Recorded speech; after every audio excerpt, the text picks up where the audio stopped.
Y en el tema que nos reúne esta noche en esta casa, hemos hablado un poquito de la agenda, creo que todo el mundo lo tiene claro, pero vamos a meternos en el tema.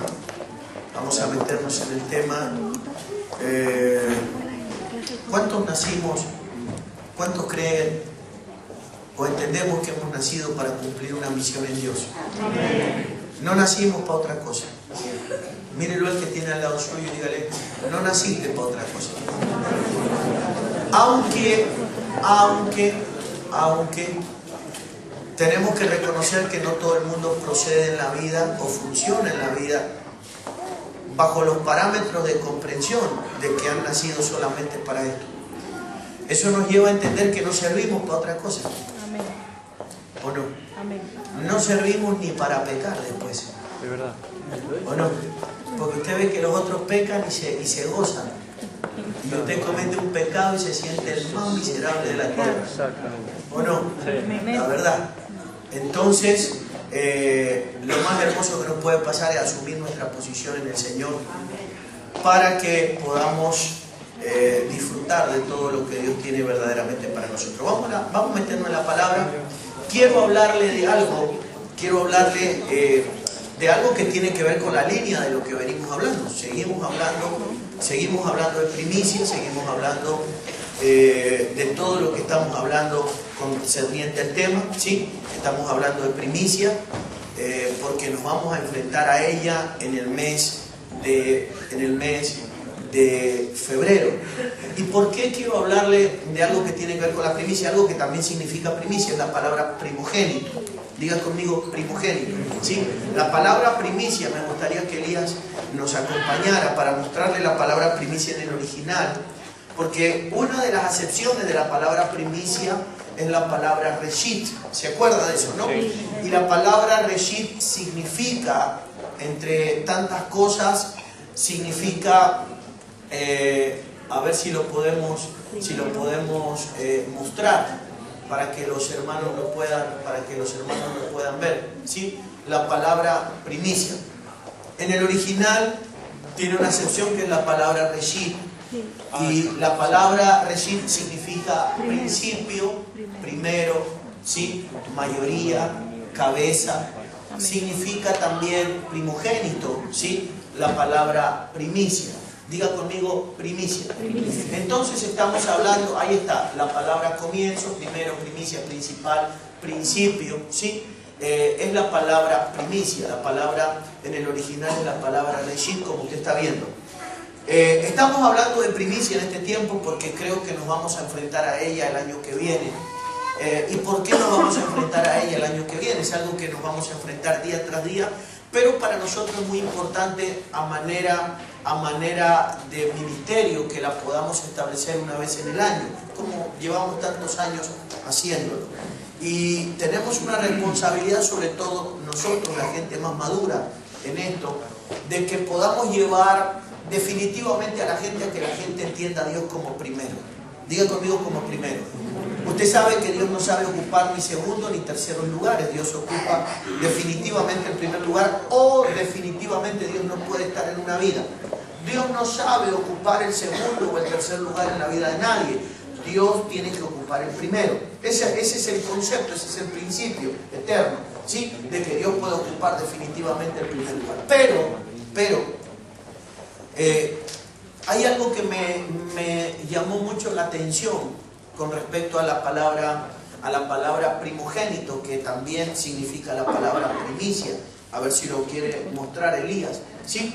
Me llamó poderosamente la atención porque usted sabe que los primogénitos en la Biblia son un misterio. Diga conmigo, un misterio. Detrás de la palabra primogénito en la Biblia hay verdaderamente un misterio.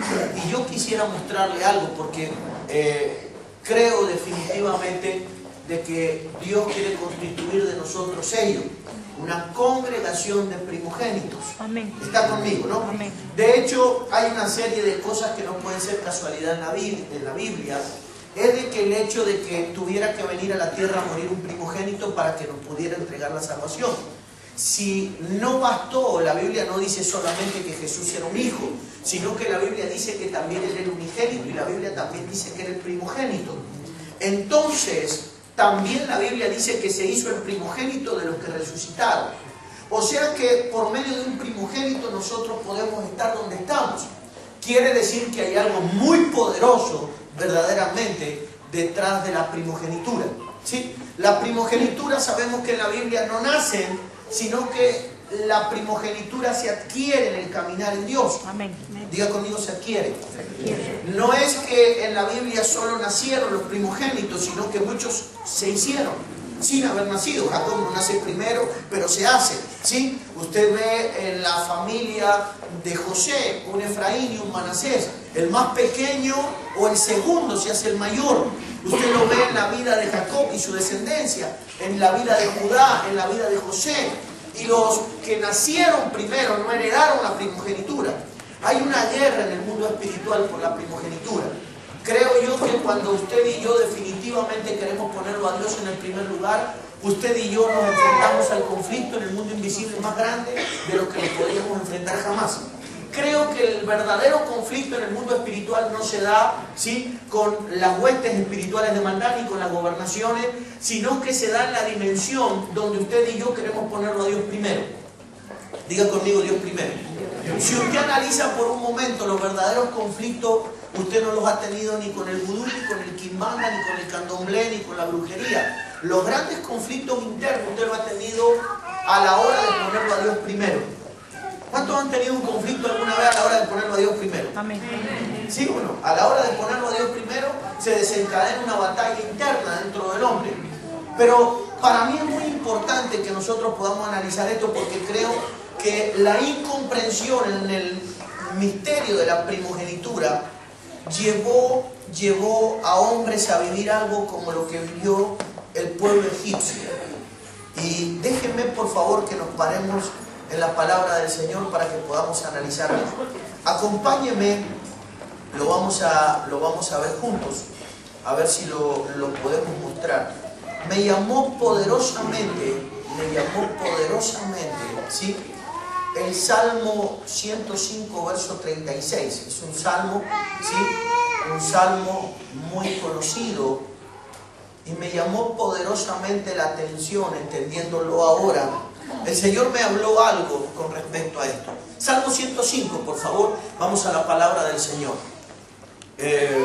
Creo que esta noche era clave para que muchos pudiéramos entender esto, pero déjenme mostrarle algo, por favor. Salmo 105, verso 36.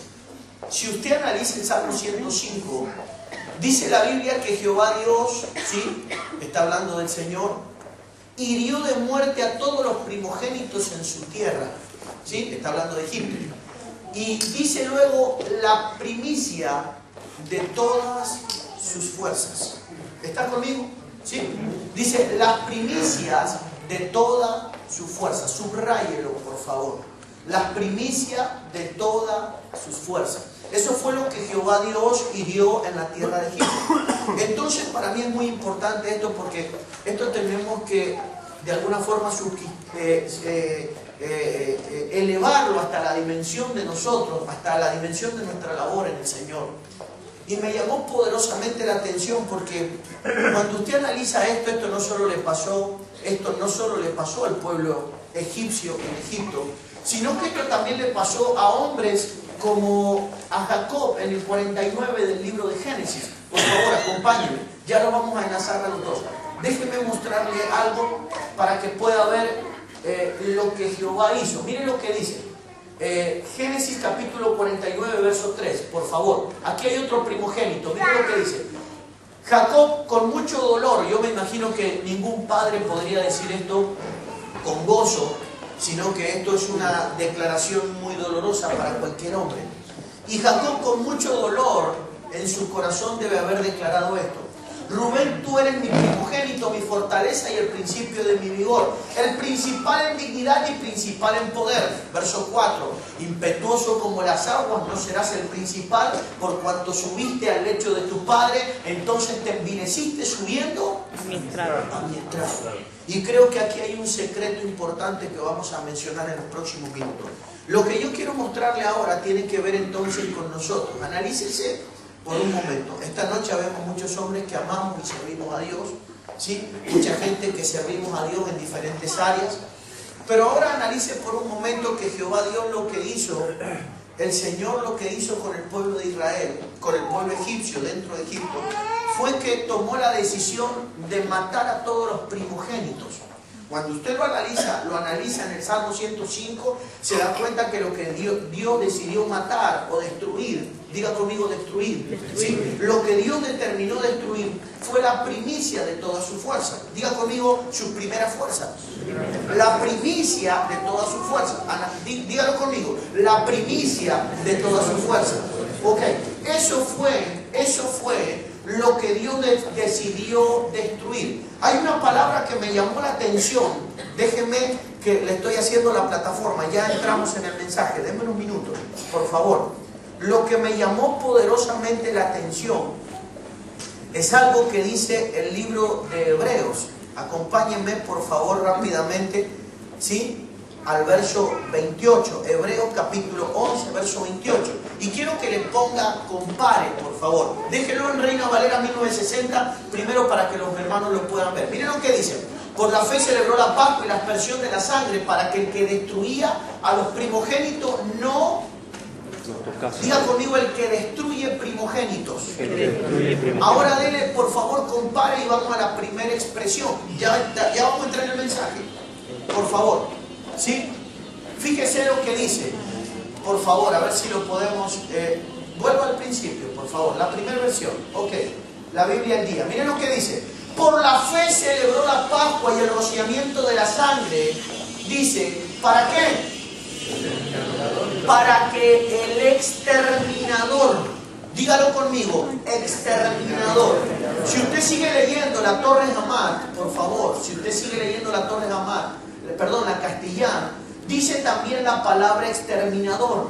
Y si usted sigue leyendo, por favor, sigamos, va a ver que todas las versiones de ahí en adelante usan la misma expresión.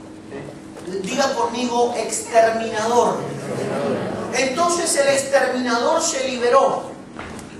Diga conmigo, el exterminador. Para que definitivamente matara la primicia de sus fuerzas. Ahora, a mí me llamó la atención porque esto no solo le pasó al pueblo egipcio. Esto también le pasó a Jacob. A Jacob, el exterminador, le destruyó un hijo, su primogénito. No lo mató físicamente. Pero yo no sé si hubiera sido más doloroso dejarlo con vida o quitársela a la vida.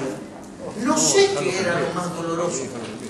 Porque quiero que pensemos por un momento la aberración en la que se transformó el hijo de Jacob, el mayor. Creo yo que Jacob debe haber llevado tanta vergüenza por su hijo. Usted sabe que su hijo se subió a la cama de Dina, se subió a la cama de él y se acostó con la mujer de Jacob. Creo yo que un hijo no puede hacer mayor o no puede traer mayor traición a la vida de un padre que subirse a la cama de su propio padre. Creo yo, no sé con qué otra cosa lo puedo comparar, pero creo yo que no hay una vergüenza mayor que un hijo se suba a ese lugar. En otras palabras, tengo que decir que el exterminador lo exterminó, pero lo dejó con vida. Porque lo imposibilitó para que el hombre pudiera heredar, y menos por partida doble, que es la legitimidad de la primogenitura. Diga conmigo, lo exterminó.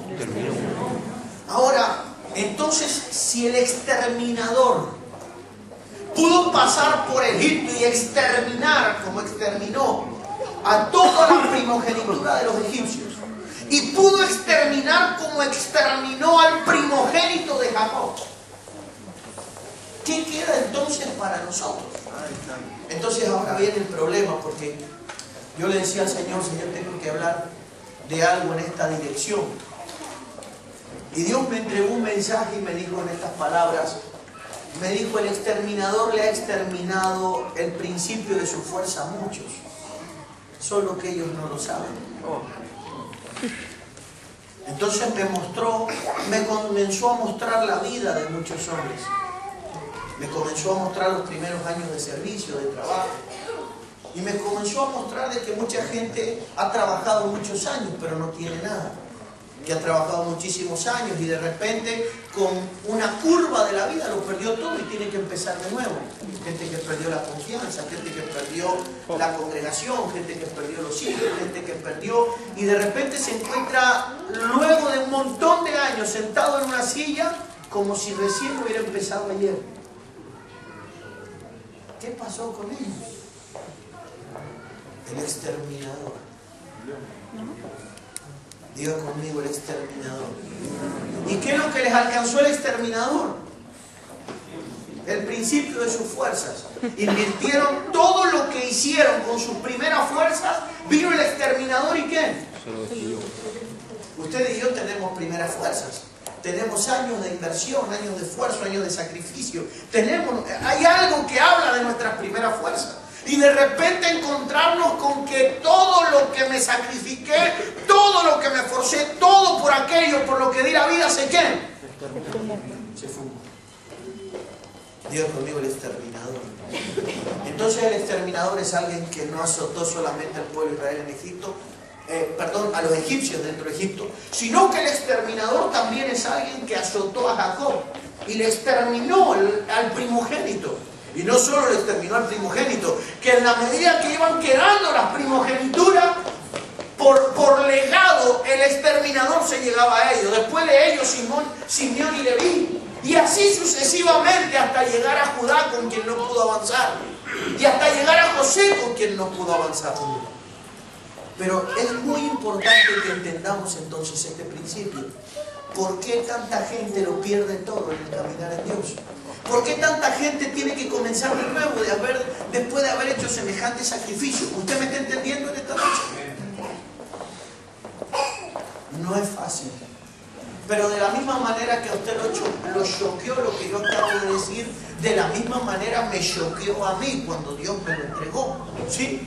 El exterminador está haciendo estrago en medio de este tiempo. Lo que pasa es que mucha gente no se ha dado cuenta que son cada determinada cantidad de siglos o de años, son víctimas del exterminador. Porque se pierde todo el principio, todo nuestro sacrificio, toda nuestra fuerza. Necesito repetirlo para que esto quede claro, por favor. Y yo le voy a pedir que usted me preste absolutamente toda su atención, porque nos vamos a introducir para que podamos hacerle frente a quién.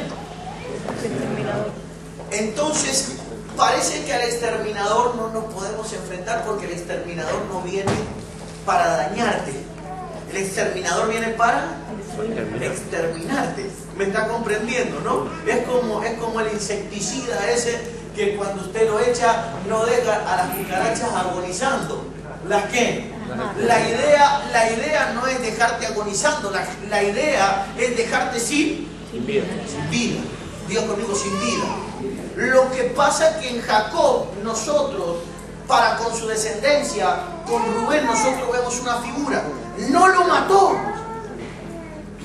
Rubén siguió respirando, Rubén siguió caminando, comiendo, vistiéndose, pero espiritualmente estaba ¿qué? Exterminado.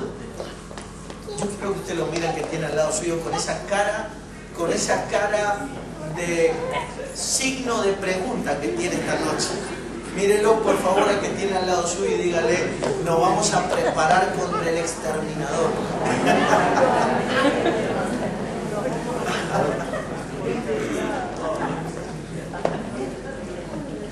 Puede ser que el exterminador esté operativo entonces.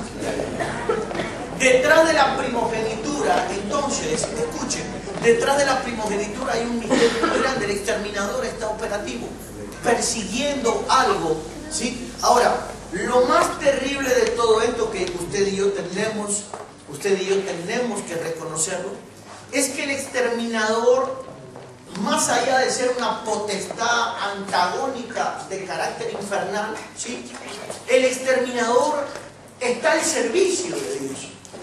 Y eso es lo que más temor da, porque uno dice: ok, ya no se trata de una guerra. El exterminador no sale para tener un conflicto. El exterminador no sale a operar para tener una lucha con el hombre. El exterminador sale ¿para qué? Para exterminar. Para exterminar. Es como un sicario. Claro. Que no sale para reñir, no sale para discutir, ni sale para amenazar, ni sale para herir. ¿Sale para qué? para ejecutar directamente un solo golpe certero y se acabó. ¿Me estás comprendiendo? Entonces quiero que entendamos, por favor, algo que necesitamos comprender con respecto a esto. El exterminador es la muerte. ¿Me entiendes? El exterminador es la muerte. Dice la Biblia claramente, ¿sí?, de que Jehová Dios soltó la muerte sobre Egipto para que destruyera la vida de los primogénitos. No es otra cosa que no es la muerte. Ahora, lo impresionante en esta versión es que la muerte se viste de exterminio para poder de alguna forma atacar y destruir todo el sacrificio. Diga conmigo el sacrificio. Debe ser muy doloroso trabajar años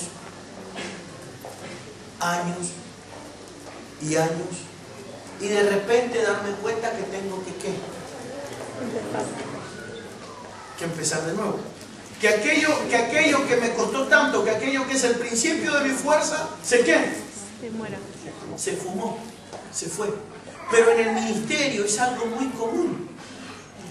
Mucha gente por diferentes causas, no vamos a hablar de causas, vamos a ir a la Biblia enseguida, cuáles son las causas espirituales.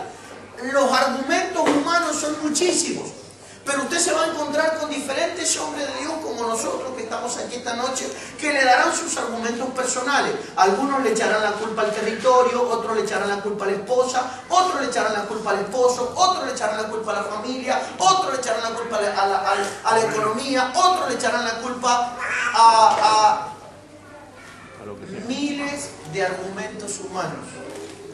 Pero detrás de todo yo tengo que reconocer que está el exterminador, el que quiere de alguna manera saquearte, ¿sí?, la primicia de tus fuerzas. Porque usted y yo, la primicia es la primer fuerza, ¿sí?, pero la palabra primicia también es la mayoría, ¿o no? Claro. ¿Sí? La mayoría de tus fuerzas, el principio de tu fuerza, todo aquello que a usted y a mí nos costó tanto, de repente de un plumazo encontrarme que no hay absolutamente nada y tener que empezar absolutamente de nuevo. Eso quiere decir que el exterminador es operativo y usted y yo tenemos que saber cómo opera. Por favor, yo quiero que analicemos algunos conceptos en la palabra del Señor. Diga conmigo el exterminador. No lo vamos a subestimar al exterminador, ¿sí? Si está operativo, algo le permite que se desarrolle. Luego vamos a volver, por favor, al libro de Génesis, al capítulo 49. Pero antes, yo quiero que analicemos algo que creo que es muy importante que lo podamos ver en esta hora. Entonces el exterminador es la muerte. Diga conmigo la muerte. Acompáñenme, por favor. Déjenme que le lea dos versículos. Romanos capítulo 5, verso 10 y Primera de Corintios capítulo 15, verso 26. Romanos capítulo 5, verso 10. Y luego vamos a Primera de Corintios capítulo 15, verso 26. Romanos capítulo 5, verso 10. Dice: porque si siendo enemigos,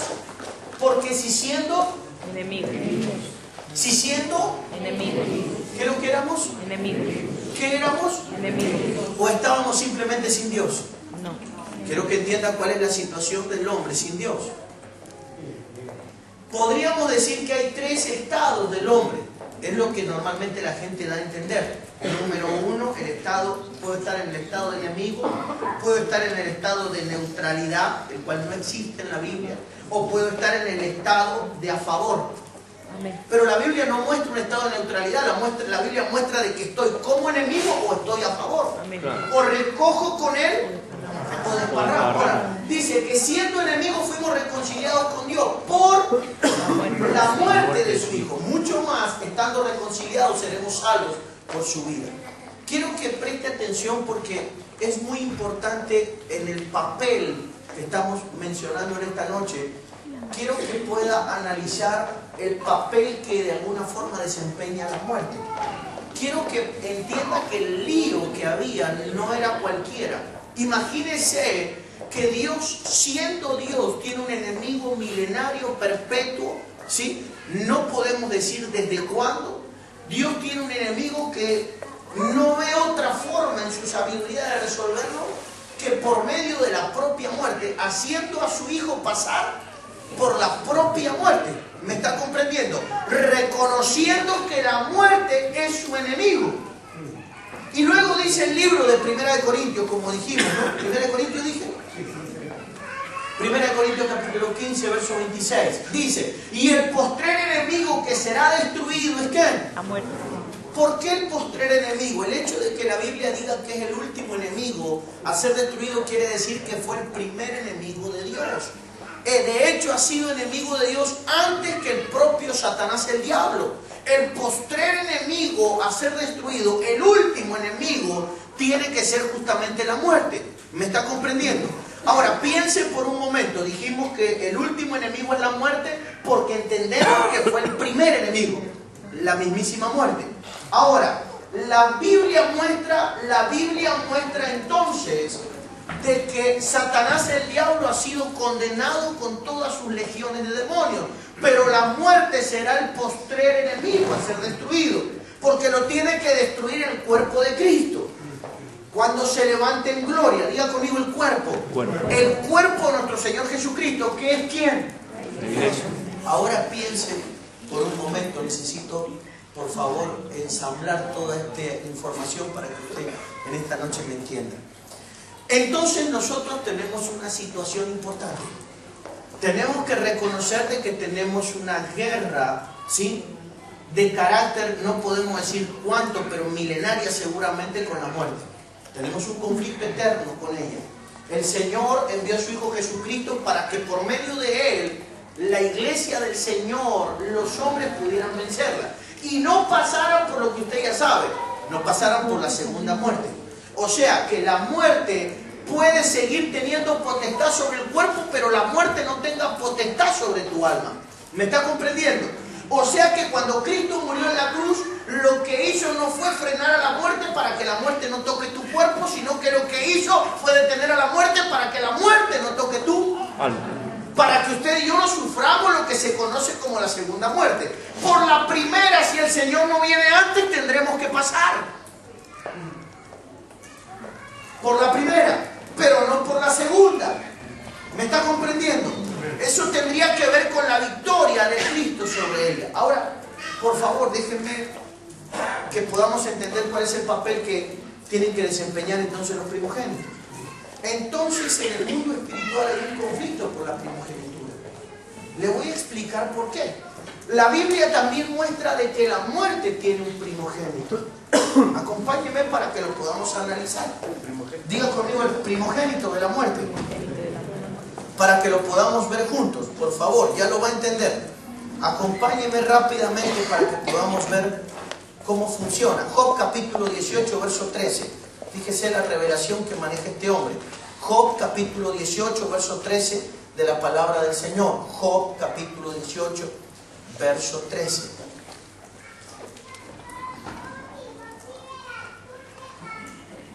Mire lo que dice. La enfermedad roerá su piel y sus miembros, diga conmigo, sus miembros, devorará el primogénito de la muerte. Entonces no solamente Dios tiene un primogénito, sino que la muerte también tiene otro. Diga conmigo un primogénito. Ahora piense por un momento, quiero que me preste toda su atención. Dios, por medio de su Hijo, el unigénito, el que se volvió el primogénito en la resurrección, ¿sí?, el primogénito de los que resucitaron, entonces está en un conflicto perpetuo con el primogénito de la muerte. Diga conmigo el primogénito de la muerte. Es una guerra ¿de qué? De primogénitos. Es una guerra de primogenituras. Escuche, es una guerra de muerte y vida. El Señor, escuche esto, el Señor dice algo que usted lo va a recordar. He puesto delante tuyo el bien y el mal, ¿sí? La vida y la muerte. ¿Y qué puedo hacer yo? Escoge. Dice escoger. Escoge pues el qué. El bien. Entonces, escuche, preste atención. En este conflicto de primogenituras, lo que entiendo que hizo el Padre, Dios Padre, fue habilitarlo al Hijo para equilibrar la balanza. Una mala elección del primer hombre en el huerto del Edén desequilibró la balanza para el lado del enemigo, dejando sobre la tierra al hombre sin elección y anulando, a pesar de que teníamos un libre albedrío, anulándonos para dejarnos a merced definitivamente del diablo. Eso fue lo que hizo Adán en el principio, ¿sí? Tomó una mala decisión en el principio, y lo que hace al tomar una mala decisión es que se pone bajo la cobertura, diga conmigo, bajo la sombra de la muerte. Escoge una cobertura en el principio. Lo que hace la víbora como enviado del mismo infierno dentro del huerto es tratar de cubrirlo al ser humano. Sabe el infierno de que el ser humano tenía la capacidad de escoger, y lo que hace el enemigo, escuche esto, es ofrecerle un sistema, ofrecerle una cobertura al hombre. El hombre escoge una cobertura, lo que conocemos como la sombra de muerte. Diga conmigo, sombra de muerte. Entonces ahora piense por un momento, déjenme por favor, ya vamos a entrar en el tema. Le estoy diciendo todo esto para que me pueda entender la idea. Entonces Satanás, el diablo, en el principio termina anulando de alguna manera nuestra capacidad de libre albedrío. Porque por más que el hombre tomara la decisión, escuche, decidiera hacer lo correcto, antigua testamentariamente, prácticamente era imposible para el hombre reconciliarse con Dios. ¿Me entiende? Entonces, ¿qué es lo que hace? Escuche, ¿qué es lo que hace Dios el Padre? Tiene que enviar a su Hijo, nuestro Señor Jesucristo, a la tierra. Diga conmigo, como el primogénito, como el unigénito del Padre. La palabra primogénito es principio. Entonces lo que tiene que enviar a la tierra es a Jesús, para que Jesús nos ponga en claro algo y nos pueda decir: yo soy el primero y el último, el principio y el fin. Y nos tiene que venir a la vida de nosotros para poder establecer una serie de principios que van a ordenar en la vida de nosotros absolutamente todo. Diga conmigo, orden. Cristo, cuando vino a morir entonces a la cruz del Calvario, lo que vino a traer pues orden. Lo que quería el enemigo definitivamente es gobernar al ser humano a través del desorden, la pérdida de la prioridad en la vida de los hombres. Entonces lo va a ver a Dios en una guerra de primogenitura, en una guerra de principios, donde Dios intentará por medio de su Hijo Jesucristo sobre la humanidad establecer el principio para poder terminar en gloria. Diga conmigo, principio. Entonces, ponerlo a Dios como primero es simplemente una elección. Escoge, he puesto delante tuyo, en Cristo Jesús se cumple esa palabra. He puesto delante tuyo la vida y la muerte. ¿Sí? Escoge pues ¿qué? Pero lo tengo, escuche, es una cuestión, no es una cuestión que se da en el ambiente externo, sino es una cuestión que se da dentro mío. Yo soy el que tengo la autoridad para escoger si lo pongo a Dios primero o lo desplazo a Dios segundo. Lo que pasa es que cuando lo pongo a Dios segundo, la gente no sabe lo que está haciendo. Esa es la parte que yo quiero que usted entienda. La gente cree que desplazarlo a Dios al segundo plano es simplemente quedar mal con Dios. Y no es mentira, es cierto. Pero la gente no entiende que del otro lado estoy poniendo entonces la sombra de muerte como prioridad. En el momento que lo saco a Dios como prioridad de mi vida, lo estoy sacando a Dios como mi cobertura, y estoy poniéndolo a la muerte como mi cobertura. Es una guerra milenaria. Diga conmigo, la cobertura de la muerte. Entonces, cuando la muerte cubre una casa, cuando la muerte cubre a alguien, no queda otra cosa que todos los primeros mueran. Y puedo hacer muchas cosas, pero siempre lo primero terminará muriendo. Y puedo ganar 1000 personas, pero a la larga del tiempo, todas esas primeras 1000 que gané terminarán. Y puedo plantar un montón de obras, pero todo lo que planté terminará. ¿Por qué? Porque el problema es una guerra de primogenituras, el problema es una guerra en el mundo espiritual de coberturas. El infierno intentará siempre, escuche esto, de que yo altere los principios y que yo los desplace a Dios del primer lugar. Es simplemente prioridad, que yo lo saque a Dios del primer lugar, y en el momento que yo lo saco a Dios del primer lugar, se crea un vacío, pero los vacíos no existen.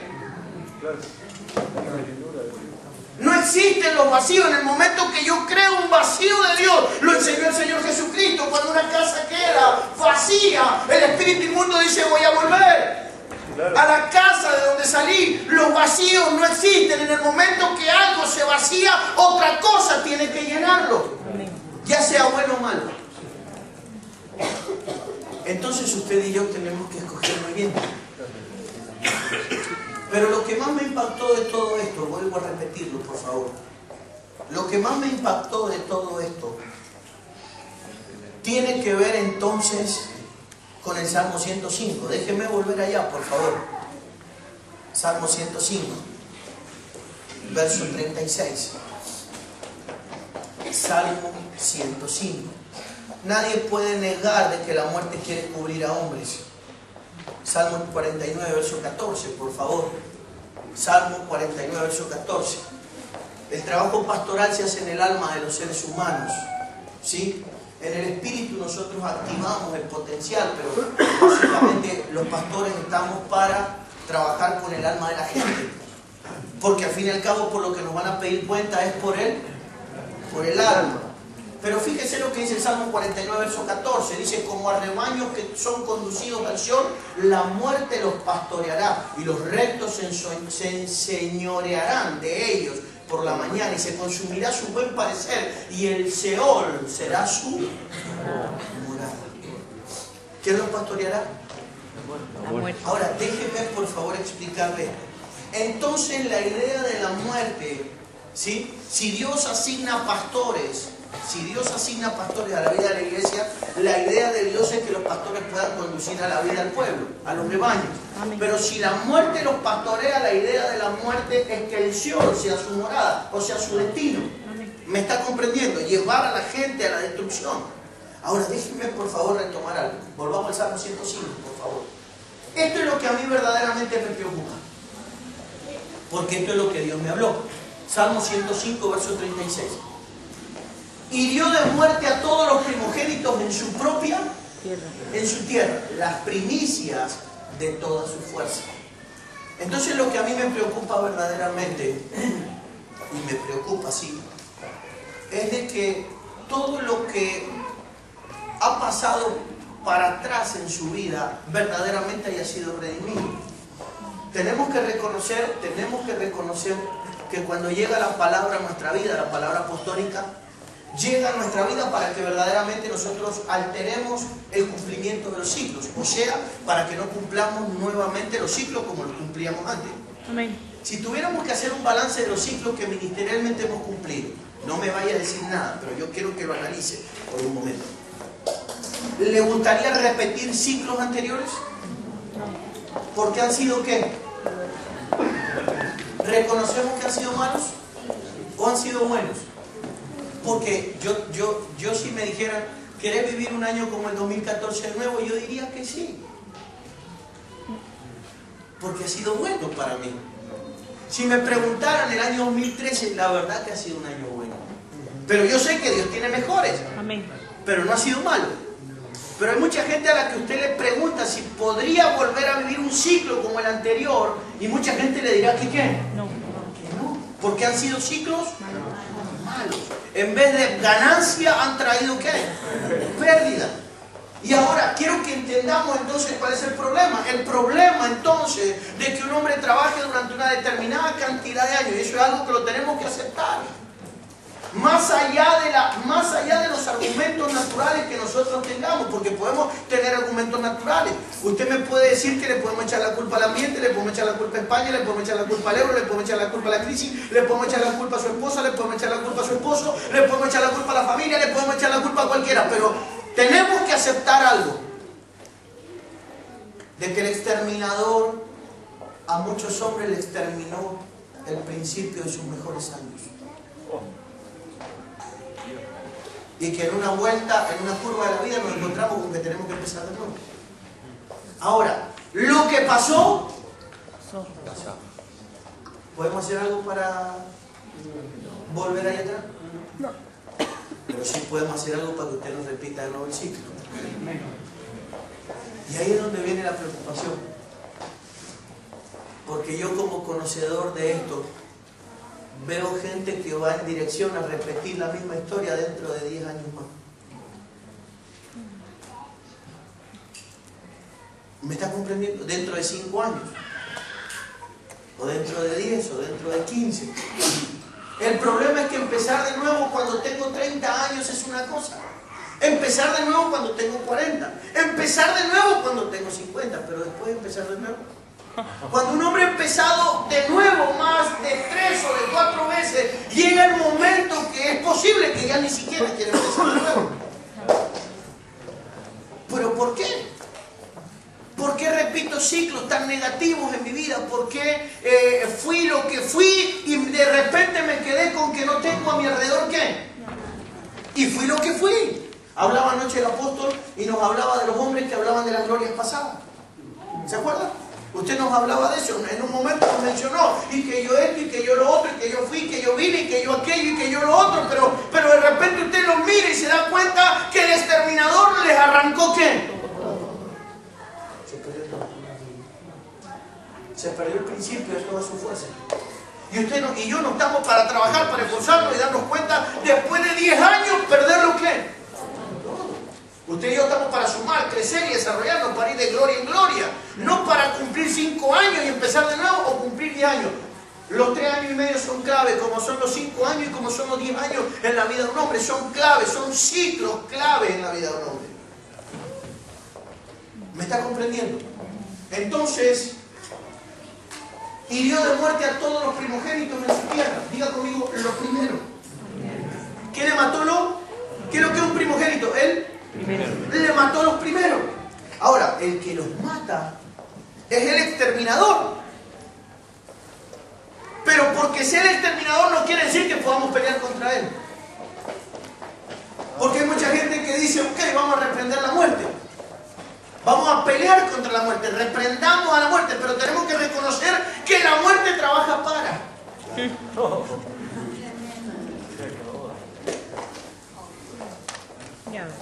El problema, yo le tengo tanto miedo, escuche esto, al enemigo en sí mismo, como al enemigo intelectual que está atrás. ¿Quién es? ¿Se podía detener la muerte? ¿Se podía detener esto? ¿Se podía hacer algún tipo de guerra espiritual para detener el avance del exterminador, como lo hemos leído en la tierra de Egipto? No se puede hacer nada. La única forma de que se pueda hacer algo es que Dios te establezca los principios. Amén. De primogenitura. Dame a mí lo primero. Y no pasa nada. No, pero es que no te puedo dar lo primero, entonces deja la puerta abierta, trancalas con lo que quieras. No, pero ¿cómo la trabo? ¿Cómo la paro? Me paro con la cruz en la puerta. No, no se puede. No se puede. No se pueden pelear contra ellos.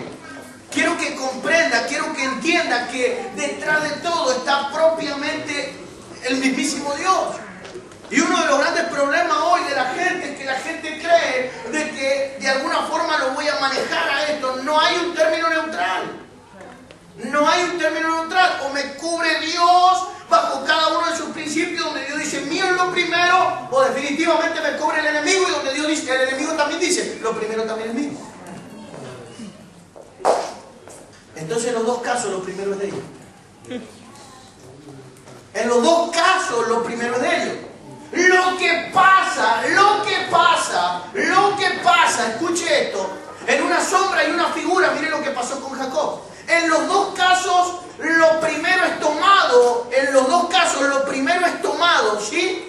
Pero en uno se deja para disfrute y en el otro se deja para dolor.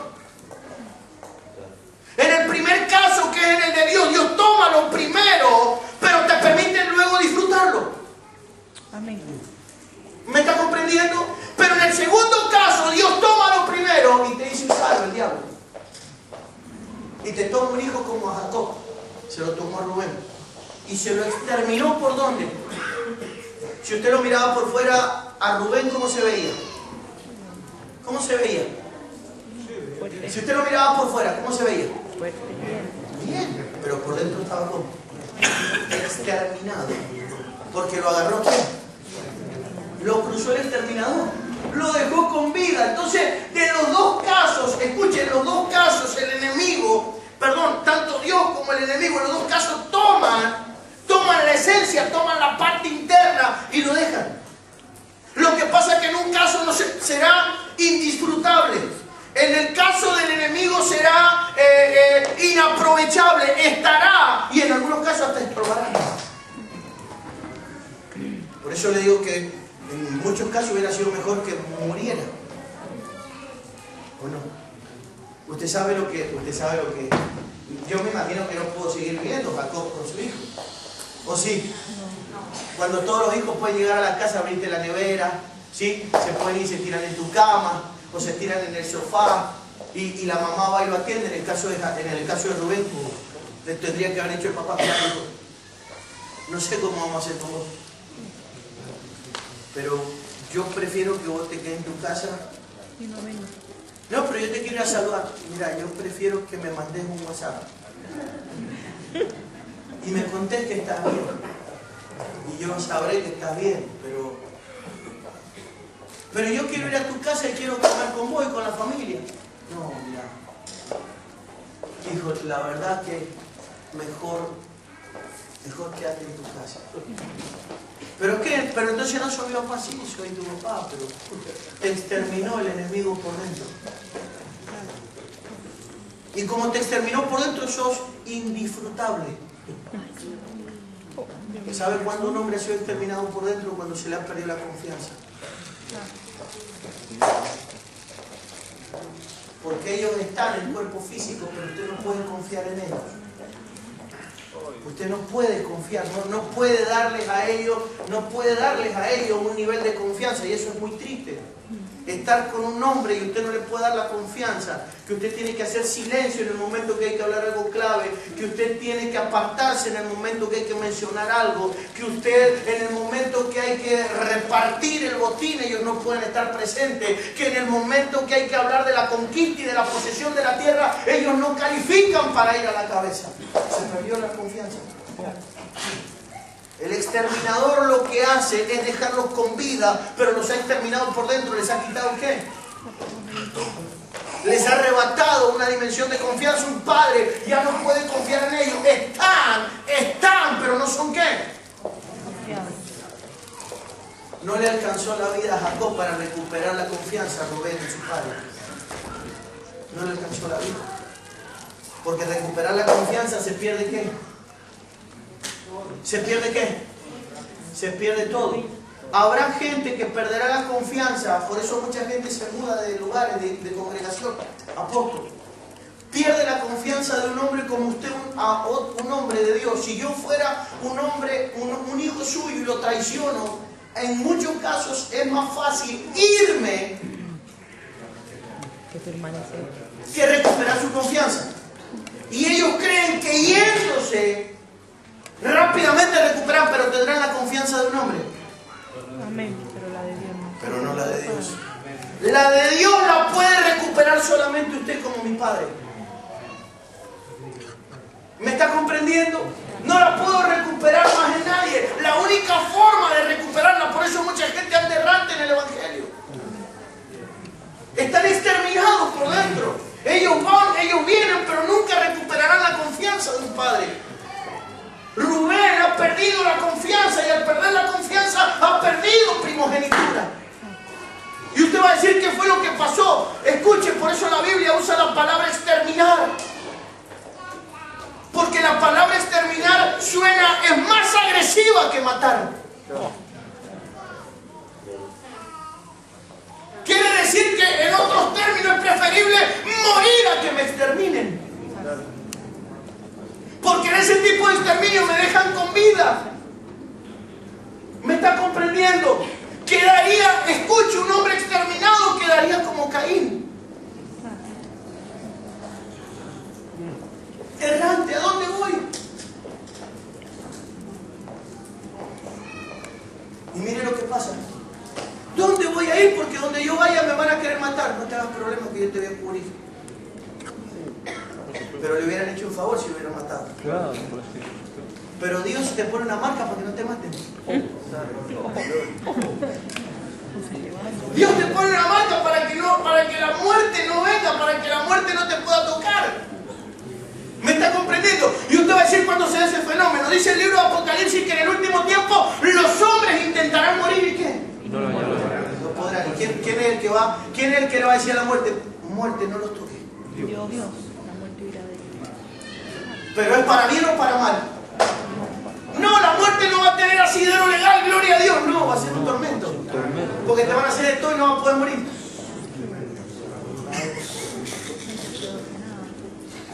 Yo quiero ver.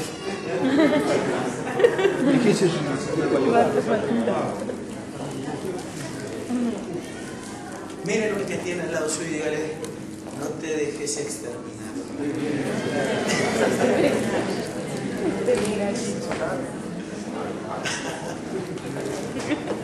Ay, Dios santísimo.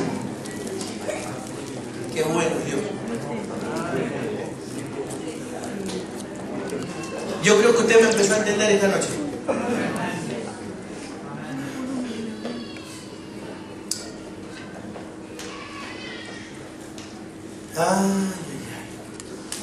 Esta era la situación.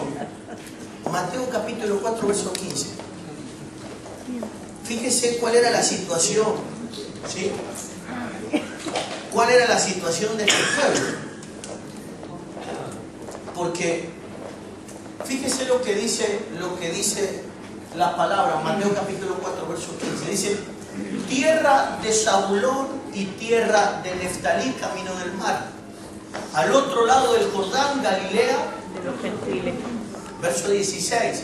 El pueblo asentado En tinieblas. vio gran luz. Y a los asentados en región De sombra de muerte. de sombra, luz De resplandeciente. les resplandeció. Quiere decir entonces que ¿quién estaba cubriendo a estas dos tribus? La sombra de ¿Quién muerte. los estaba cubriendo? Sombra de muerte. Diga conmigo la muerte. La sombra de muerte. ¿Está entendiendo ahora? Ahora, déjenme por favor, déjenme que podamos entender entonces algo con respecto a esto. Me llamaron la atención algunos versículos. A ver si lo podemos ver. Ezequiel capítulo 20, creo que es. Ezequiel capítulo 20, creo que sí. Verso 26. A ver si está ahí. Ezequiel capítulo 20, verso 26 de la palabra del Señor.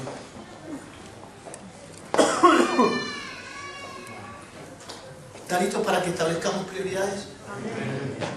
Entonces usted ha entendido de que hay alguien con toda la ilusión de cubrirlo a usted. ¿Sí o no? ¿Cómo se llama?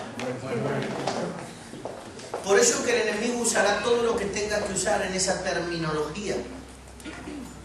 Que no le extrañe, por eso uno de los más grandes problemas que aparece en el libro Apocalipsis capítulo 2, en la primera carta, sí, a la iglesia de Éfeso. Habla, por ejemplo, de los que dicen ser apóstoles, porque la misión de nosotros es justamente, el apóstol Pablo dice obreros fraudulentos que se visten o se disfrazan ¿de qué? ¿De qué? ¿De qué se disfrazan? De apóstoles. Diga conmigo de apóstoles. Por favor, miren lo que dice. Segunda, llévelo ahí. ¿Cómo dice? 11:13 dijimos, ¿no? Dice, porque estos son falsos apóstoles obreros que se disfrazan como... ¿Se qué? Se disfrazan. Por favor. Entonces Satanás, el diablo, va a usar lo que tenga que usar. No tiene problema en usar un nombre, en usar un título. Si lo que le interesa a él es terminar haciendo ¿qué? Extendiendo cobertura, extendiendo, diga conmigo, la sombra. Por favor, déjenme para que entendamos, podamos hablar de primogenitura. Mire lo que dice. Ezequiel capítulo 20, verso 26. Y los contaminé en sus ofrendas. ¿Qué dice? Los contaminé en sus ofrendas. Cuando hacían pasar por el fuego a todo para desolarlos. ¿Para qué? Para desolarlos. Y dice, y hacerles saber que yo soy Jehová. Voy a leérselo de nuevo. Y los contaminé en sus ofrendas cuando hacían pasar por el fuego a todo para desolarlos y hacerles pasar, dice, y hacerles saber que yo soy Jehová. Denle compare ese verso bendito, por favor. Denle compare para que podamos ver algo. A ver si mire lo que dice la Biblia el día. Los contaminé con sus propias Ofrendas. dejándolos ofrecer en sacrificio a sus Primogénitos. ¿Qué es lo que me puede hacer a mí? ¿Qué es lo que puede hacer Dios conmigo o hacernos a nosotros? Escuchen. Contaminarnos en el momento de la ofrenda y que repercuta directamente en mis hijos. ¿Qué? Diga conmigo, primogénitos. Escuchen, miren lo que dice, por favor. Para horrorizarlos y hacernos reconocer que yo soy El Señor. el Señor. ¿Qué es lo que puede hacer que yo lleve una ofrenda que no termine siendo acepta y que directamente me lleve a sacrificar a mi primogenitura? O sea, me lleve a sacrificar lo primero de mis fuerzas. Eso es la primogenitura, ¿no? Lo primero de mis fuerzas. O sea, preste atención. Ofrendas contaminadas igual que sacrificar lo primero de mis fuerzas. ¿Se acuerda? Quiero que entienda cuál es el detonante, ¿sí? O sea que llevan una ofrenda. ¿Qué tipo de ofrenda puedo llevar o de qué forma puede estar contaminada para que directamente repercute en mi primogenitura? ¿Hay un establecimiento, un orden establecido para la ofrenda? ¿La ofrenda tiene que tener un formato? Por ejemplo, ¿cuál? ¿Cuáles son los diferentes formatos de la ofrenda? Porque todo es ofrenda. ¿Diezmo es ofrenda? Por supuesto. ¿Primicia es ofrenda? Por supuesto. Todo es ofrenda. Siembra, inversión, todo eso es ofrenda. ¿Pero hay un formato para la ofrenda? ¿Quién le establece la forma? ¿A través de quién la establece? A través del ministro. Amén. Es otra cosa que la gente no entiende. Escuchen esto. La gente no entiende que el que establece el sistema de ofrenda, el sistema está enseñado. La gente tiene claro qué es diezmo, la gente tiene claro qué es ofrenda, la gente tiene claro, ¿sí?, lo que es primicia, la gente tiene claro lo que es una inversión, la gente tiene claro lo que es una ofrenda voluntaria, la gente tiene claro lo que es una ofrenda pedida. Pero el que establece todo eso es el sacerdote que ministra. ¿De qué manera lo establece? Para eso Dios le ha delegado la autoridad al sacerdote para que el sacerdote establezca el formato de la ofrenda. Si el sacerdote dice por determinada situación, como decía en el Antiguo Testamento, por causa de fecha, decía el sacerdote, es primicia lo que hay que traer. La gente tenía que traer ¿qué? Primicia. Primicia. Pero primicia es una ofrenda, pero tiene un formato. ¿Cuál era la característica de la primicia? Que fuera lo primero y lo primero. Ese era el perfil de la ofrenda que estaba ministrando en este caso el sacerdote. Ahora, el problema entonces está no en la ofrenda, sino que la gente no sabe interpretar el formato sacerdotal. Cuando el sacerdote establece la forma de la ofrenda. Eso es lo que a la gente le cuesta, interpretar. Usted se encontrará con gente que diezma un poco en cada lugar. Usted se encontrará con personas que diezman cuando les parece. Usted se encontrará con personas que la primicia para ellos tiene cualquier tipo de formato. ¿Me está comprendiendo? Acompáñeme al libro de Miqueas. No se reconoce a la hora, escuche esto, a la hora lo único que se reconoce es el sistema de ofrenda, pero no se reconocen los formatos de la ofrenda establecidos por Dios. Déjenme mostrarles algo en el libro de Miqueas, dije, ¿no? Capítulo 6, por favor, vayamos allá rápidamente. Me llamó la atención poderosamente cuando Dios me habló esto hace unos días atrás. Miqueas capítulo 6, verso 7, por favor. Quiero que pongamos todo el 6. Pónganlo el 6 del principio. Quiero mostrarle el contexto. Miren lo que dice. Controversia de Jehová contra Israel. ¿Se entiende eso? Ese título es humano, pero está tratando de alguna manera de contextualizar lo que hay en todo el capítulo.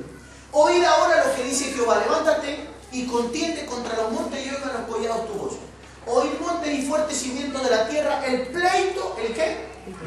El pleito de Jehová, porque Jehová tiene pleito ¿con quién? Con su pueblo. ¿Qué es lo que tiene Jehová? Pleito. ¿Y qué es un pleito? Una pelea. Un conflicto, un problema. Usted y yo estamos preparados para tener un problema con cualquiera, pero con Dios. Ahora, miren lo que dice la Biblia, por favor. Verso 3, perdón. Pueblo mío, ¿qué te he hecho o en qué te he molestado? Responden contra mí. ¿Están conmigo? Voy a leerlo en el verso 3 porque es muy importante lo que dice ahí. Pueblo mío, ¿qué te he hecho o en qué te he molestado? Responden contra mí. Verso 4. Porque yo te hice subir de la tierra de Egipto y de la casa de servidumbre y te redimí y te envié delante de ti a Moisés, a Aarón y a María. Pueblo mío, acuérdate ahora que aconsejó Balac, rey de Moab, y que le respondió Balac, hijo de Beor, desde Sittim hasta Gilgal, para que conozcan las justicias de Jehová. Por favor, vamos más adelante. Verso 6. ¿Con qué me presentaré ante Jehová? Pregunta. Y adoraré al Dios Altísimo. ¿Me presentaré ante Él con holocausto, con becerros de un año? ¿Se agradará Jehová de millares de carneros o de 10,000 arroyos de aceite? ¿Daré mi primogénito por mi rebelión? Diga conmigo, por mi rebelión. ¿Qué es lo que se daba por la rebelión? Primogénito. ¿Qué es lo que se da por la rebelión? ¿Cuántos queremos dar un primogénito por una rebelión? ¿Se sigue dando un primogénito por la rebelión? ¿Qué es lo que es el primogénito? Lo primero y lo mejor. Salmo 105. Lo primero. La primicia De tu fuerza. de tu fuerza. Génesis capítulo 49. Volvamos para que nadie quepa duda. Volvemos al 6:7. Rubén, tú eres mi fortaleza. ¿El principio de qué? De mi vigor. Se da por la... ¿Pero por qué se da según Dios? Dios, ¿qué es lo que toma por una rebelión? El primogénito. Primogénito. Toma el principio de tu vigor. Toma el principio, escuche, de tu fuerza. Lo toma por la... No, pero eso no era el Antiguo Testamento. En el Antiguo Testamento lo que hacía un hombre por un pecado de rebelión era llevar un ternero primogénito. Engordado. El primero. Eso es lo que se hacía por causa de la rebelión. Hoy no llevamos ningún animalito. Hoy, ¿qué hacemos? Hoy, si usted y yo no nos podemos apoyar en Cristo. No, pero Cristo murió por mí. Claro, Cristo murió para ordenarme. Pero si hay un indicio de rebelión, que es lo que estoy tratando de explicar, si hay un indicio de rebelión, no queda otra que soltar ¿qué? Volvamos a Miqueas, por favor. Rápido. Capítulo 6.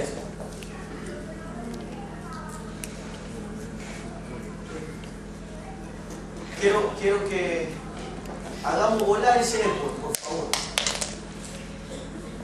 Mire lo que dice. Entonces, dice 6:7. ¿Se agradará Jehová de millares de carneros o de 10,000 arroyos de aceite? ¿Daré mis primogénitos por mí? Rebelión. El fruto de mis entrañas por el pecado. De mi alma. ¿El qué? Pecado de mi fruto. ¿El fruto de qué? De mis entrañas. De mis entrañas. ¿Por qué? Por el pecado de mi alma. Esto fue abrogado. Esto era parte de la ley. ¿Se abrogó esto? ¿Se abrogó? O sea, nosotros tenemos que seguir sacrificando en altares como se hacía antiguo testamentariamente. No. pero esto se materializó. Amén. Esto dejó de ser literal para comenzar a encarnarse en la vida del ser humano. Quiero que entendamos cómo funciona. Escuche, daré mi primogénito por mi rebelión, el fruto de mis entrañas por él. Pecado de mi alma. Por el pecado de mi alma, verso 8. Hombre, el que te ha declarado lo que es bueno y que pide Jehová sobre ti, solamente hacer Justicia. O sea que el problema no está, escuche, el problema no está en el paquete cuando Dios pide, no está en la forma, sino que está en el detalle de cómo lo hago. Diga conmigo el detalle. Dios es un Dios detallista. Amén. Quiero que entienda que hay un pueblo que está dispuesto a obedecerle a Dios, pero no está dispuesto a obedecerle en el detalle. Y Dios es un Dios de detalle. Si Dios dice que es una primicia, es una Primicia. Déjeme mostrarle algo. Muéstreme la nueva traducción viviente, por favor. Una versión más nueva. Vamos a la nueva traducción viviente. Ok. Dice, no, oh pueblo, el Señor te ha dicho lo que es bueno y lo que exige de ti, que hagas lo que es Correcto. que ames la compasión y que camines humildemente con tu Dios. Verso 9, perdón. Dice, si son sabios, teman al Señor, su voz llama a todos en Jerusalén, los ejércitos de destrucción se acercan, el Señor los envía. Verso 10. Quiero que preste atención al contexto de por qué Dios tiene la controversia. Ahora lo va a entender de aquí en adelante. Para entender el verso 8 y 9 tengo que entender del día en adelante. Mire lo que dice. ¿Qué puedo decir de la casa de los perversos? Que se llenaron de riquezas obtenidas con estafa. Que de la práctica repugnante de pesar el grano con Medidas falsas. Verso 11. ¿Cómo podré tolerar a sus mercaderes que usan balance y pesas? Adulterado. Los ricos entre ustedes, los ricos entre Ustedes. o entre los demás, o entre ellos, o entre otros. ¿Entre quién? Entre ustedes llegaron a tener mucho Dinero. mediante la extorsión y la violencia. Tus habitantes están acostumbrados ¿a qué? A mentir. Que su lengua ya no puede decir. La verdad. Por lo tanto yo te diré, te dejaré en la ruina a causa de todos tus pecados. Pero ¿está entendiendo en la línea cuáles son las líneas de pecado? ¿Cuál es la línea de pecado? ¿Adulterio? ¿Fornicación? ¿Cuál es la línea de pecado? Según el verso 10. Ser falso. ¿Cuál es la línea de pecado? Esta fue la falsedad. Quedarse con lo de Dios. ¿Está entendiendo cuál es la línea de pecado?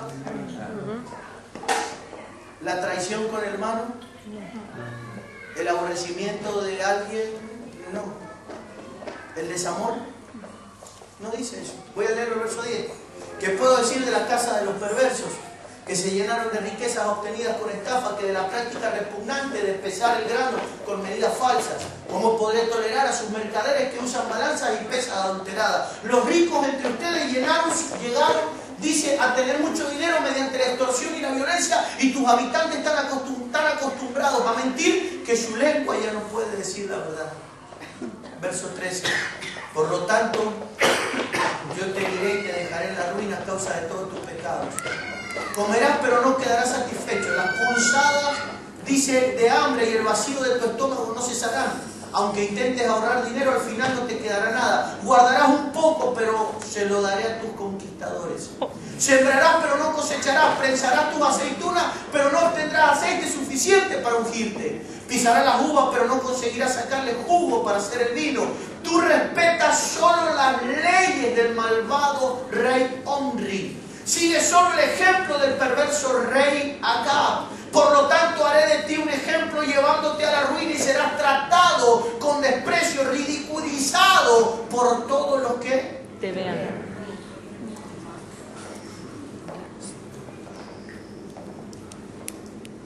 ¿Se entiende cuál es la línea del error? Mucho silencio. Amén. ¿Se entiende cuál es la línea del error? Amén. Entonces déjenme explicarles, déjenme por favor cerrar la idea rápido. Entonces tenemos un problema en el mundo espiritual de que, como leímos ese bendito verso en el Salmo 105, ¿sí? El exterminador se activa, ¿sí? Se termina activando el exterminador y termina arrebatando el principio de la fuerza de un hombre. Diga conmigo el principio. El principio de la fuerza de un hombre. O sea que terminamos trabajando ¿en qué? Podemos trabajar 5 años, trabajamos 10 años, trabajamos 15 años, trabajamos 20 años, pero al final de la carrera terminamos perdiéndolo todo porque se activó el exterminador contra la vida de un hombre. Más allá de nuestros argumentos humanos que le podamos echar la culpa a cualquier situación. ¿Cuál es el problema? El problema tiene que ver con que la idea es que no nos vuelva a pasar. Porque puede ser que si nos vuelva a pasar no tengamos vida para recuperarnos nuevamente. Y lo más triste que nos puede pasar es que se nos termine ¿el qué? El tiempo para recuperarnos. Ahora, fíjese entonces, la primicia de toda tu fuerza. Pero estamos analizando que el problema viene porque definitivamente el ser humano tiene un conflicto en el mundo espiritual para ponerle a Dios en sus manos lo primero. O sea, en otras palabras, para ponerlo a Dios como la prioridad. Diga conmigo la prioridad. Para que Dios ocupe definitivamente en la vida del ser humano la prioridad. Entonces, ¿qué consejo yo quiero darle? Déjelo a Dios que sea el primero. Posicionémoslo a Dios como el primero. ¿Por qué le tengo que decir que lo posicionemos a Dios como el primero? Porque usted tiene sueños con el reino. Pero yo también sé que si usted no logra ponerlo a Dios como el primero, ¿sí? Dentro de cualquier trabajo ministerial van a ser altamente sacrificados los hijos que tengamos a cargo. Porque el exterminador vendrá por quién. El exterminador viene por los hijos. Y viene por los mejores, porque los mejores son ¿quiénes? Por los mejores. Y uno se pregunta, pero si era el mejor, ¿qué pasó? ¿Por qué? Pero tiene que ver con una dimensión de cobertura. Si yo quiero darle a mi gente la cobertura de Dios, escuche esto, a mí me da pena. A mí me da pena. Yo hablaba con mi esposa cuando Dios hablaba esto. Usted sabe que los diezmos son personalizados. Nosotros, yo creo que el apóstol lo hace de la misma manera. Un sobre con el nombre de la persona, ¿cierto? ¿Y es bueno eso, apóstol? Porque usted a través de eso, ¿qué nota a través de eso?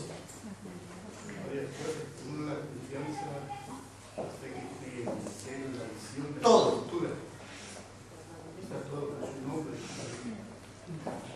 Y me dijo el Espíritu Santo agarrar todos los sobres de diezmo. Y me dijo, tomar los sobres de todos los ministerios y ponerlos arriba de la mesa. Y empecé a ponerlos. Me dijo, ahora mira. Y cuando vi algunos sobres me dieron ganas de llorar.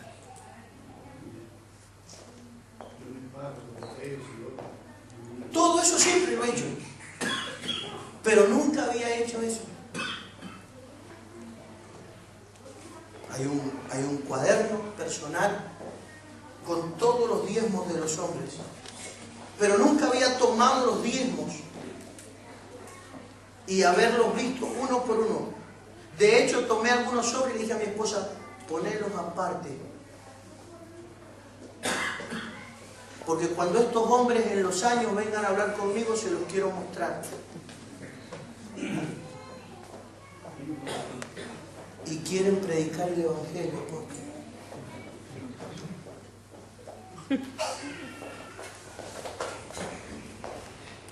Gente que no se condice lo que vive con lo que diezma. Son mentiras. Pero el problema no lo tengo con las vidas personales. ¿Sabe lo que me preocupa? Lo que Dios me llamó a cubrir a mí, el mundo, la gente. Porque hay gente que no va a cambiar. Hay gente que ya tiene una idea en su corazón. Hay gente que tiene una, o no, Hay gente que tiene una determinación tomada en su vida, muy seria. Y yo lo sé, y estoy preparado para eso. Pero sí me preocupa las próximas generaciones. ¿Me está comprendiendo? El diezmo no es el diezmo en muchos casos. Wow. Es verdad. Eso es lo que Dios me lleva a entender y me hace observar, eso no es diezmo. ¿Qué es eso? Cualquier cosa. Pero te lo voy a mostrar en los años. Quiero que sobre esos hombres no esté tu dignidad. Quiero que sobre esos hombres no estén tus manos. No impongas tus manos con ligereza.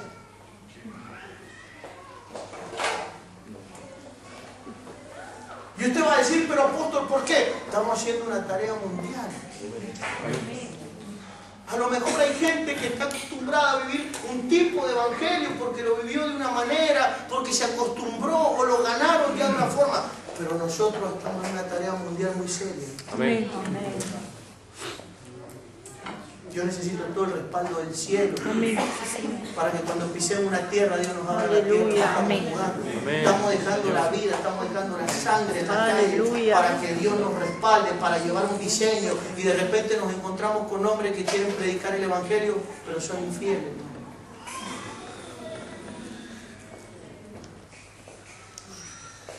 No se puede. Entonces Dios me habla y me dice, ahí tenés la respuesta en el Salmo 105. De la misma manera que un día hicieron y lo perdieron todo, de la misma manera lo harán y se lo volveré a quitar. Y resulta que los hombres que son infieles en el dinero ya tienen una marca de perderlo todo.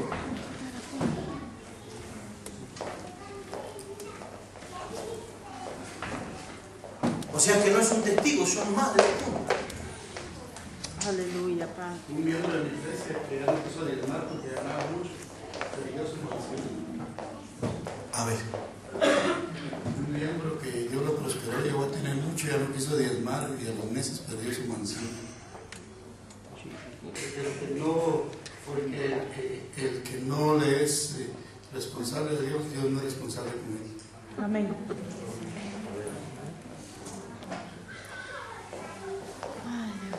Y mire que el apóstol está hablando de una propiedad, que no me importa mucho eso. ¿Sabe lo que a mí me duele? La descendencia, la gente. Eso, apóstol, es lo fundamental para nosotros.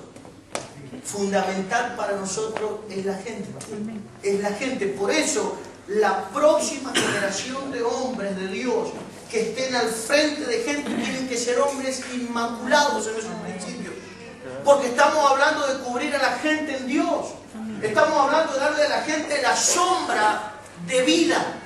Si no les damos la sombra de vida, les terminamos dando la sombra de muerte. Y por diferentes causas levantamos una generación y se mueren, y se mueren, y se mueren, y se mueren, y se mueren. Y uno se pregunta, pero ¿por qué tanta gente muerta dentro de determinados ministerios? ¿Por qué ministerios que cumplen una etapa de crecimiento, de desarrollo, mueren y tienen que volver a empezar? Porque hay un problema ahí.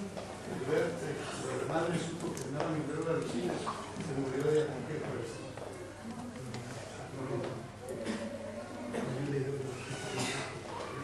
Claro. ¿Usted me entiende esta noche? Amén. Salmo 105, por favor. Amén. Salmo 105. Necesitamos levantar una generación de hombres con un altísimo nivel de claridad. Amén.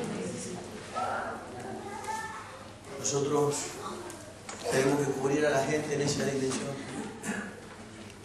Y quiero pedirle a los pastores que sean altamente responsables con la gente que cubre gente. Poner a un pastor, yo venía hablando con mi esposa ahora hace un momento, y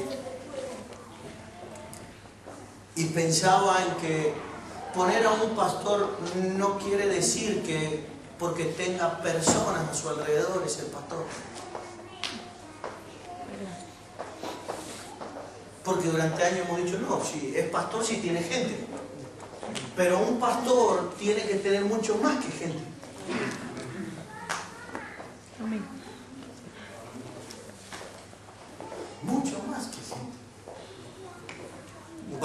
tener un alto nivel de responsabilidad, un alto nivel de transparencia, de fidelidad. No podemos nosotros poner como sello de un pastorado, gente, el recurso o el indicativo o la señal o el fruto de un pastor es gente. No, el fruto de un pastor son varios.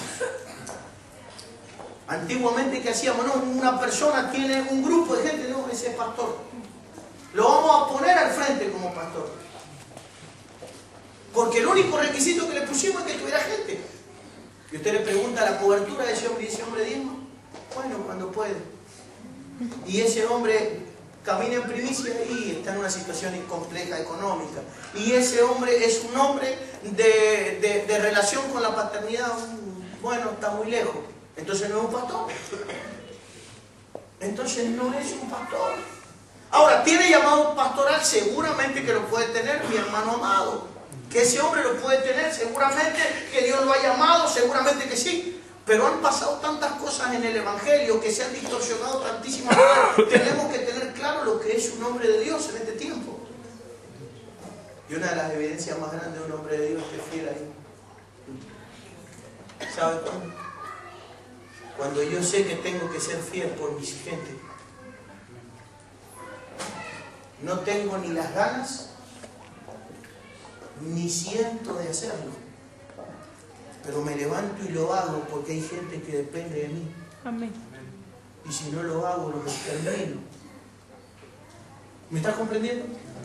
No tengo ganas. Me duele que salga el diezmo de mí. Pero lo tengo que hacer. Amén. Porque si no estoy soltando la gente que amo, la estoy abandonando a que sea que. Terminado. ¿Me está comprendiendo? Es una cuestión de responsabilidad. Pero no cualquier hombre piensa con ese nivel de amor y de respeto por los seres humanos. La idea más grande de la gente es vivir lo que denuncia, lo que está denunciando hace un momento Miqueas. Vivir en esa dimensión. Y el plan no es vivir en esa dimensión. El plan es que podamos levantar una generación de hijos en gloria. ¿Está comprendiéndome ahora? Amén. La idea es que podamos levantar una generación de hijos. Después es muy doloroso perderlo todo. Pero si pierde todo, usted está entendiendo por qué. Tenemos una guerra de primogenituras. O tomo lo primero y lo pongo en las manos de Dios, o tomo lo primero y lo pongo en las manos del enemigo. No hay término neutral, no hay término intermedio. Y Dios nos ha llamado para ponerlo primero en sus manos. Y de esa manera me asegura posteridad, mi gente linda hacia abajo. Mis hijos, en cualquier parte del mundo. Apóstol, pero no me va a funcionar, la iglesia no me responde, te va a funcionar el mundo. Lo que Dios te tiene que dar a lo mejor no te lo da en un grupo de 4, 5, 10 o 20 personas, pero Dios te lo da en otra ciudad, Dios te lo da a través de otro, ¿o no? Cuando Dios quiere bendecir a un hombre, Dios no tiene límites. Mi bendición no está supeditada a migas.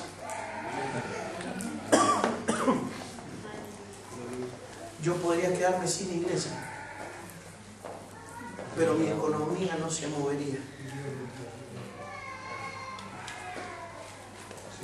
Porque no depende de eso.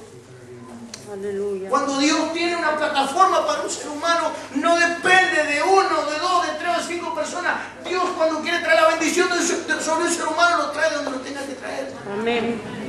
No tiene límite en eso. Los pastores tienen que ver de esa manera el reino. Tienen que ver de que todo tu trabajo no va a depender de un lugar. Por supuesto, tengo que despertar en mi llamado al cuerpo, pero mi trabajo no depende exclusivamente de 4 o 5 personas. Apóstol, pero no me responden. Si no te responden ellos, te responderá Dios. Va a traer las piedras si es necesario. Amén.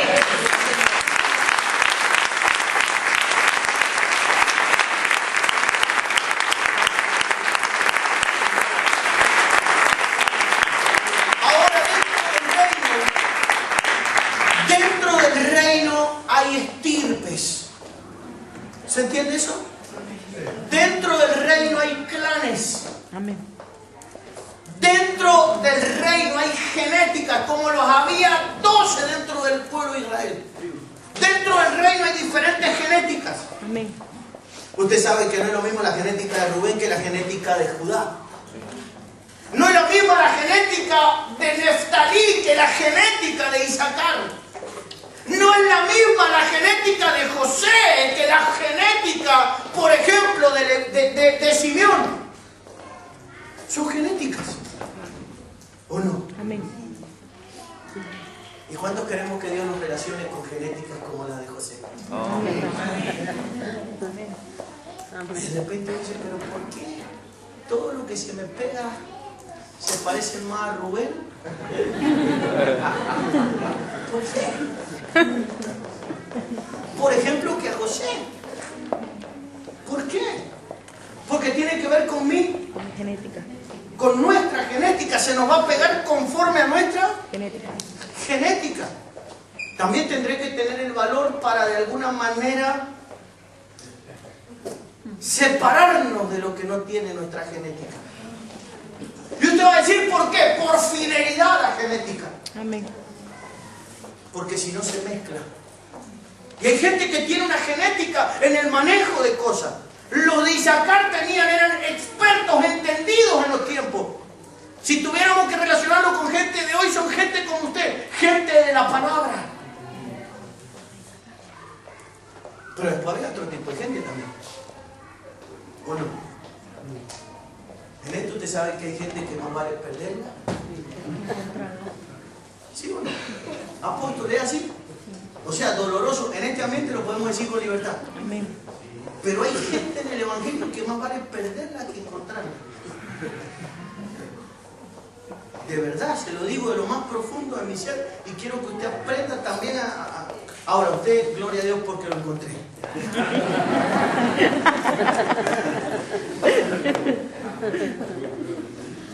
Pero la verdad, ahora, tiene que haber una fidelidad para con ellos. Entonces, la gente se va a pegar y la gente va a funcionar como yo funciono.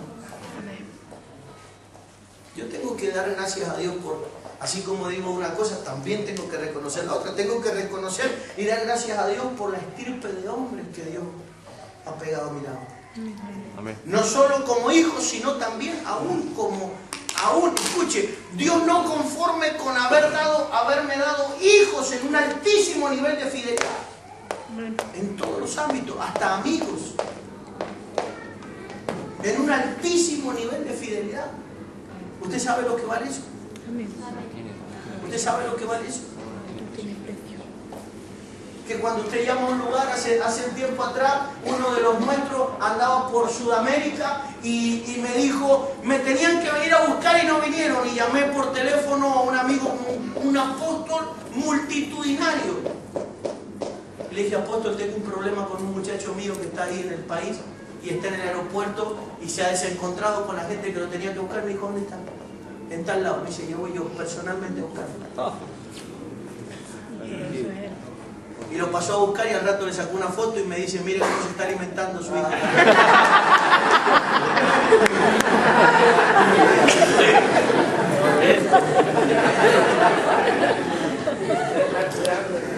¿Tiene precio eso? No tiene. Pero yo haría lo mismo si te de eso. Aquí yo tendría que hacer lo mismo. Amén. Quiero que entienda, quiero que comprenda que Dios nos va a pegar gente con respecto a nuestra ¿qué? Genética. A nuestra genética. Es algo que nosotros tenemos que aprender. Y habrá gente que no tiene la genética. Que no la tiene. No la tienen por el trato, no la tienen por la forma de funcionar, no manejan excelencia, no manejan honra, no manejan respeto a la palabra. Para ellos la palabra es lo tercero, lo cuarto, lo quinto. Entonces uno tendrá que saber ubicarse sin dañar a nadie y tomar una ¿qué? Una decisión. Saber tomar una distancia. Amén. Anoche lo decía el apóstol acá cuando predicó, congregaciones, él lo ha vivido, congregaciones donde están comiendo, congregaciones donde están bebiendo, congregaciones donde entran y salen, congregaciones donde están platicando, y lo que menos hacen es honrar ¿qué? La palabra. ¿Es así o no, apóstol? ¿Y qué dan ganas de hacer en esos lugares?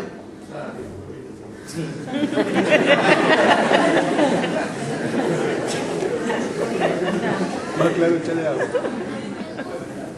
¿Se puede eso? Uno dan ganas de salir corriendo. Imagínense que yo cuando llegué acá empecé a ir a las iglesias a predicar, pues empecé a abrir la obra y hacía reuniones 2 o 3 veces a la semana en mi casa, y me acuerdo que yo iba a una denominación muy famosa en este bendito país. Y yo les predicaba y me desgargantaba. Y yo me preparaba unos remas, un mensaje con 10, 15 remas, para ametrallarlo a los hermanos. De repente miraba unas hermanas así adelante comiéndose un sándwich de este tamaño. Y después cantaban una alabanza y llenaban el micrófono de miga de...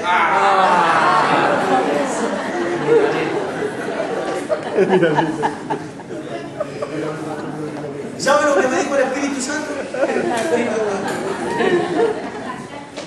¿Sabe lo que me dijo el Espíritu? Escuche, vengo un día la mujer del pastor se manifestó. Sí, estaba endemoniada y se empezó a arrastrar así como una serpiente. Y mi esposa se acercó para orar por ella. Le dio un par de órdenes y se enojaron. Y cuando venía yo con mi esposa, me dice el Espíritu Santo, ¿no te dije que no fuera más? Y le digo, pero si yo no voy mal, les corto la oreja a esta gente. Si no voy mal, ¿cómo escuchan? Dice, si vos no sos el que tenés que hacerlo escuchar. Ellos van a escuchar si yo quiero que escuchen. Por supuesto. No vayan mal. No vayan mal. Tuvo que pasar ese incidente y el Señor ya me había dicho, no vayan mal. Miren lo que hace Dios, hace que se manifieste la mujer. Y yo no sé qué es la mujer. Eso es lo más terrible. Porque le conjuramos el espíritu inmundo de todas las maneras. Y después, ¿saben lo que hizo? Que al final de la reunión le digo, no, si es mi esposa. Y claro, porque ahí, en ese lugar sientan a las mujeres de un lado del otro. Bueno, ¿quién sabe? ¿Quién es? ¿Cómo sabe quién es quién? Lo primero que uno se imagina, la mujer del pastor, una mujer... o una mujer por lo menos que sabe saludar, expresarse. No me di cuenta quién era. Usted va a decir discernimiento, no fue Dios. Me bloqueó Dios como a Eliseo, como a Elías cuando recibió a la mujer, ¿se acuerdan? Que le dijo al criado, le dijo, Jehová no me ha revelado lo que le pasaba a él. No me reveló Jehová quién era y pasé un papelón. Pero Dios me había dicho, no vaya más. Entonces tenemos que cuidar, escuche, tenemos que cuidar una línea sobre la tierra de lo que Dios quiere hacer. ¿Está listo para que le demos a Dios lo primero? Amén. Lo primero tiene que ver con la honra, tiene que ver con ponerlo a Dios en el lugar que a Dios le corresponde estar. Sí. Es muy grande lo que Dios quiere entregar en el año 2015. Aleluya, gloria a Dios. ¿Sabe que es muy grande? Es muy grande, no es pequeño. Y usted va a decir, apóstol, ¿qué nos va a dar el Señor? ¿Una mansión, un coche? No. Eso viene después. Gloria a Dios si te dan todo eso. Claro. Creo yo que sí. Pero no es esa nuestra misión. Claro. Nuestra misión es que Dios nos dé la tierra. No hay ninguna cosa más preciada que la gente. Yo lo que quiero son los hombres y mujeres de Dios sobre la tierra. Amén. Lo demás, si viene, gloria a Dios. Y si no viene, le daremos para adelante igual. Pero viene. Lo demás viene. Amén. Lo demás viene. Es muy importante de que nosotros podamos poner las cosas en el orden.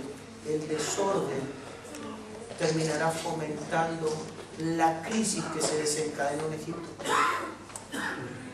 Y tiene que ver con lo primero, el respeto profundo e íntimo. Porque cuando estamos todos juntos y en masa, todos somos santos. Pero el problema no es ese. El problema es en lo más profundo de nuestra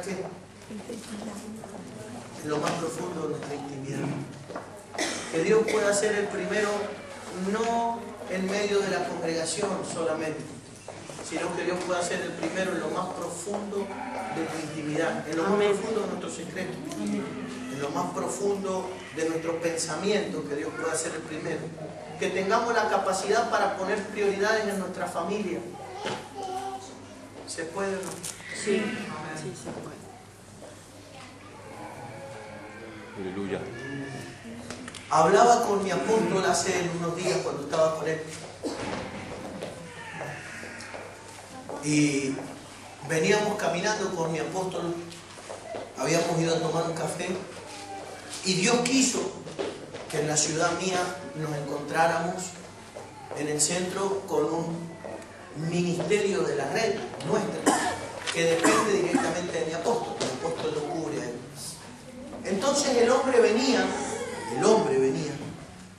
este ministerio, venía con sus 3 hijos. Y yo andaba con el apóstol caminando y me detuve así, como siempre me sé detener a mirar zapatos.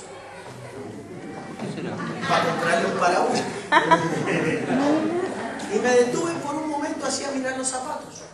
Entonces cuando me detengo veo que adentro está el hombre de Dios con su familia. Entonces ya me asomo así, lo saludo, el hombre de Dios.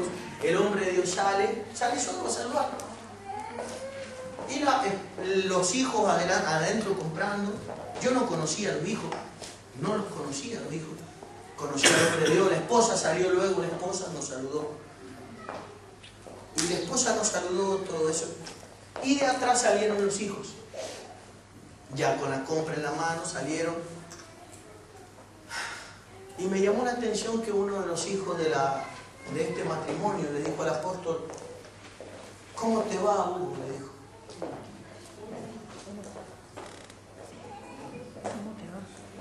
Entonces me quedé sorprendido, porque yo no estoy acostumbrado a que se traten de esa manera los hombres de Dios. Entonces le dijo: ¿cómo te va? Ya cuando dijo eso, dije al hombre de Dios: me voy a ir con el apóstol a tomar un café, y le di la espalda a los muchachos. Y le dije: oh, vamos.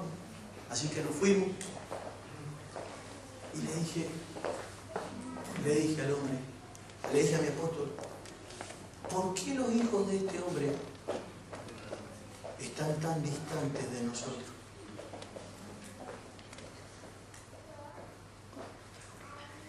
Me dijo: él no está en la misión.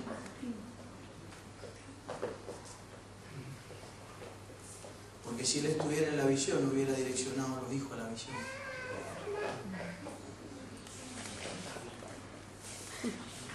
Él no está en la visión. Direccionar a nuestra gente, grita, habla de cómo nosotros establecemos prioridades en nuestros hogares y en nuestras iglesias. Amén. Para que alguien se quede tan distante y tenga la osadía de faltar el respeto de esa manera, es simplemente porque la cabeza no está en la visión. Porque si la cabeza está en la visión,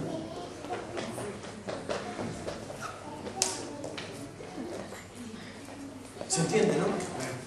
¿Quién es el encargado de decirle: hijo, ¿usted sabe con quién está? Con mi Padre del alma. Usted tiene que ir y pedir perdón a mi Padre del alma.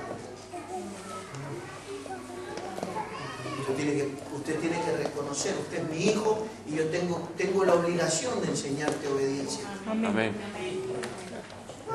Amén. Pero si eso no ocurre, porque yo no estoy en la visión. ¿Sabe cuánta gente se ha confundido acá en esta casa? Como en todas las casas. Siempre hay alguno que se confunde, ¿no? Y yo no digo de que alguien no se pueda confundir, como se confundió ese muchacho ahí. Pero ¿sabe qué es lo triste, no? Bueno, no diga nada. Padre, no nos que después reprenda. se quieran presentar delante de uno como si no hubiera pasado nada. ¿Me entiendes? Amén. Como si acá no ha pasado. Claro. Apóstol, pero usted no sabe perdonar, sí. Pero hasta que no arreglemos no podemos hacer la segunda Claro. etapa. Tenemos que sentarnos y arreglar. Pero no está dispuesto a perdonar en el momento. Es más, yo cuando un hombre habla de perdón, ni siquiera lo dejo terminar de hablar. Y perdón. Pero hay cosas que hay que arreglar. ¿O no? Tengo que arreglarlas, tengo que ir y arreglarlas, sobre todo en esa dimensión que estamos hablando. Me dijo mi apóstol, ese hombre no está en la visión.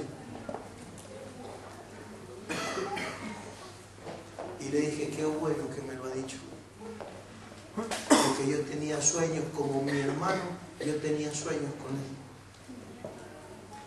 Pero como él no ha podido direccionar a sus hijos para con la casa, ese hombre, ¿qué iglesia va a ir a direccionar para con la casa? ¿Podrá? ¿Podrá venir acá y direccionarme a un hijo mío para la paternidad si no lo puede hacer con su propio?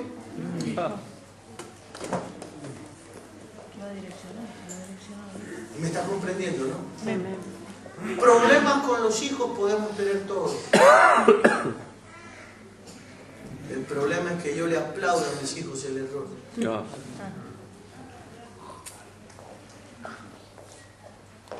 Nadie puede decir que no haya tenido problemas con los hijos. Pero algunos sufrimos cosas por no haberle aplaudido los errores. ¿Me está comprendiendo? Lo mínimo es llevar a la gente a esa dimensión de orden. Quiero que entienda lo importante que es establecer prioridades nosotros. Amén. En nuestra gente. Tanto en todos los ámbitos, establecer prioridades en la vida de nuestra gente. Lo más hermoso que nos puede pasar. Aliento para que en esta noche le digamos al Señor Amén. que queremos ordenar todas las prioridades de nuestra vida. Amén. Primero, lo primero. Y que Dios ponga su mano maravillosa y extraordinaria. Pero yo esta noche quiero orar para que... Yo quiero orar esta noche para que nadie, a la vuelta de los años, nos demos cuenta que trabaja en vano. Amén. Yo quiero orar para que usted se vaya de la tierra y se vaya como los grandes mañana. Amén. Se vaya de la tierra con todo lo que Dios le ha dado y dejando sucesores. No para que se vaya de la tierra en tierra extraña y sin tus hijos alrededor de la mesa o de tu cama. El orden es irse de la tierra y irse rodeado de hijos. Amén. Ese es el orden. Amén. ¿Me están comprendiendo? Amén. Entonces tenemos que trabajar en esa dirección. ¿Está contento esta noche? Amén. Amén. ¿No está triste? Amén. Amén, apóstol.